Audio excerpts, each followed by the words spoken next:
Hello viewers, मैं हूं सुम्बुल। खुशामदीद मेरे चैनल कुक विद सुम्बुल में। मैं आज लेकर आई हूं एक बहुत ही इंटरेस्टिंग कुकिंग सीरीज़ खाने यूपी के, जिसमें हम यूपी के सभी ज़िलों की फेमस रेसिपीज़ को बनाएंगे। आज पहले एपिसोड में हम बना रहे हैं ज़िला बिजनौर का बहुत ही फेमस चने का साग। ज़िला बिजनौर के हर घर में सर्दी के सीज़न में चने का साग बनना लाजमी होता है और इसको एक ख़ास किस्म की रोटी, बगड़ की रोटी या चावल की रोटी के साथ सर्व किया जाता है। तो चलें शुरू करते हैं। इंग्रेडिएंट्स देख लेते हैं। यहाँ पर मैंने लिया है आधा किलो चने का साग, साथ में 200 ग्राम पालक। चने का साग देख के मुझे नॉस्टैल्जिया हो जाता है, क्योंकि मेरी ननिहाल ज़िला बिजनौर की है। जब हम अपनी नानी के घर या खाला के घर जाते थे तो इस साग को बड़े ही चाव से खाया करते थे। इस साग को ख़रीदते टाइम भी आपको बड़ी बारीकी से इसको ख़रीदना है। एक एक पत्ता आप देख के लेंगे, बहुत ज़्यादा मोटा नहीं होना चाहिए, पत्ते एकदम साफ़ सुथरे से होने चाहिए, मुलायम होने चाहिए और साग चिपका हुआ ना हो, ये बात का ख़ास ख़्याल रखेंगे।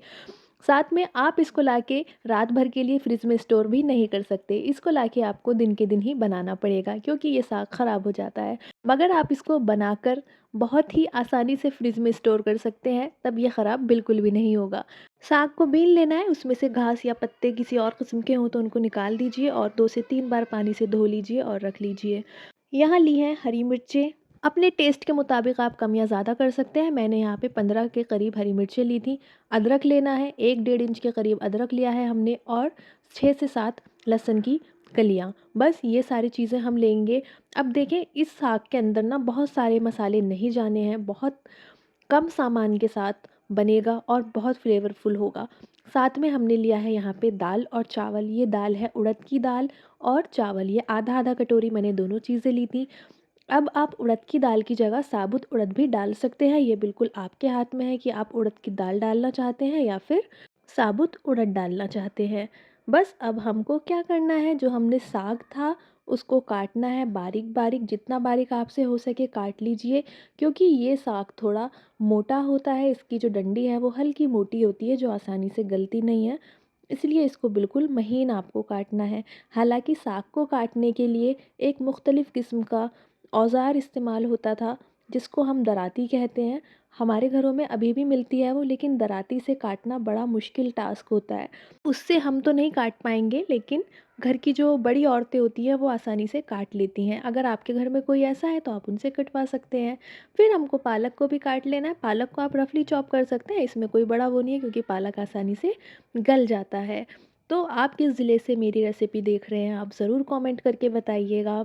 चैनल को सब्सक्राइब कर लो, बहुत मज़े की रेसिपीज़ आने वाली हैं। अगर आप यूपी से हैं तो आप अपने ज़िले की स्पेशल रेसिपी का नाम ज़रूर भेजना, मैं ज़रूर उसको ट्राई करूँगी। और अगर आप ज़िला बिजनौर से हैं तो कमेंट ज़रूर करना और बताना क्या आप भी इसी तरीके से बनाते हो या फिर किसी और तरीके से बनाते हो। तो ये देखो, मैंने पालक और साग दोनों को इस तरीके से काट लिया है। अब हम हरी मिर्चें भी काट लेंगे। हरी मिर्चों का एक बहुत अच्छा सौंधापन आता है, बहुत ही अच्छा इनका एक नेचुरल सा टेस्ट होता है। आप भी हरी मिर्चें डालें, लाल मिर्चें इसमें नहीं डालिएगा। इसी तरह से लहसुन को भी आप मोटा मोटा काट लीजिए। ये सब साग के साथ बहुत अच्छे से पक जाएगा, इसलिए बारीकी से काटने की ज़रूरत नहीं है। अब हम अदरक लेंगे। अदरक के हम पतले पतले इस तरह से स्लाइसिस कट करेंगे। अदरक हम गार्निशिंग में ऊपर से यूज़ करेंगे, पकते टाइम नहीं डालेंगे। अदरक का जो एक फ्लेवर आएगा बाद में साग के ऊपर, वो बहुत मज़े का आता है। तो ये देखिए, पतले पतले इस तरह से काट लीजिए इनको। बीच में से भी हम इस तरह से लंबी लंबी स्ट्रिप्स काटेंगे और उसके बाद इनके चौखुंटे चौखुंटे अदरक हम काट लेंगे। डाइस्ड शेप अदरक, यानी इस तरीके से हमको काट लेने हैं।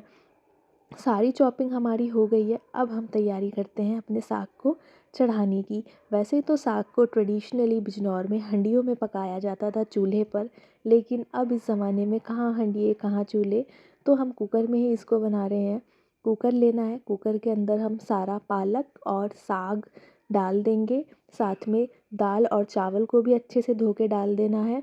जो हमने हरी मिर्चें और लहसुन काटा था वो भी डाल देंगे, और टेस्ट के अकॉर्डिंग नमक डालना है। नमक आप शुरुआत में कम डालें, क्योंकि पालक में भी नमकीन सी एक जायका होता है। अब इसमें हम डाल देंगे पानी। यहाँ पे मैंने 1.5 गिलास पानी डाल दिया था। इस सब को अच्छे से हमको मिक्स कर देना है। मिक्स करने के बाद हम कुकर की लिड लगा देंगे और इसको हम पकने के लिए छोड़ देंगे। 2 सीटी हम लगवाएंगे। मीडियम फ्लेम पे। उसके बाद गैस कर देंगे हम स्लो और 4 से 5 सीटी हमको लगवानी है इसकी, बिल्कुल स्लो फ्लेम पे। ये देखिए प्रेशर निकलने के बाद साग कुछ इस किस्म का दिखाई दे रहा है। इसको अच्छे से चम्मच से मिक्स कर लीजिए।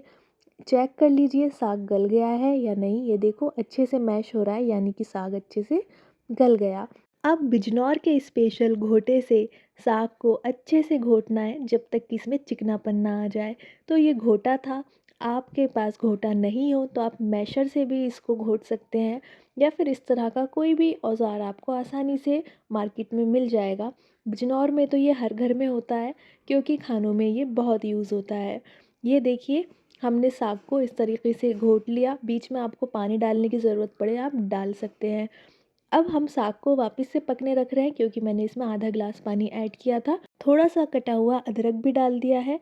अब हमको लेना है एक इस तरह का बर्तन, उसमें डालो आप पानी, 2 से 3 चम्मच पानी डाल दो। पानी में जब उबाल आए इसमें हम डालेंगे आधा चम्मच हींग, छोटा वाला आधा चम्मच लेना है, और इसको हमको पकाना है जब तक ऐसा मिल्की सा टेक्सचर ना आ जाए। और ये हींग का पानी हम डाल देंगे साग में। ये देखो साग में भी हमारे उबाल आ गया, एक अच्छा सा कलर निकल के आ गया साग का। हींग की खुशबू इसके अंदर महक गई है पूरी तरह से। अब हम इसमें लगाएंगे तड़का। तो जी एक फ्राइंग पैन ले लीजिए, उसके अंदर डालिए सरसों का तेल। यहाँ पे मैंने 2 बड़े चम्मच सरसों का तेल लिया था। इसमें हम डालेंगे 4 लाल मिर्चें और थोड़ा सा बारीक कटा हुआ लहसुन। इस सबको एक गोल्डन सा कलर आने तक फ्राई करना है। जब ये कलर आ जाए तब हम इसके अंदर डालेंगे साग। साग आप उतना ही फ्राई करें जितना आप खा पाएँ। बाकी के साग को आप रख दीजिए और जब आपको खाने का दिल करे तब उसको ताज़ा फ्राई करके खाइए।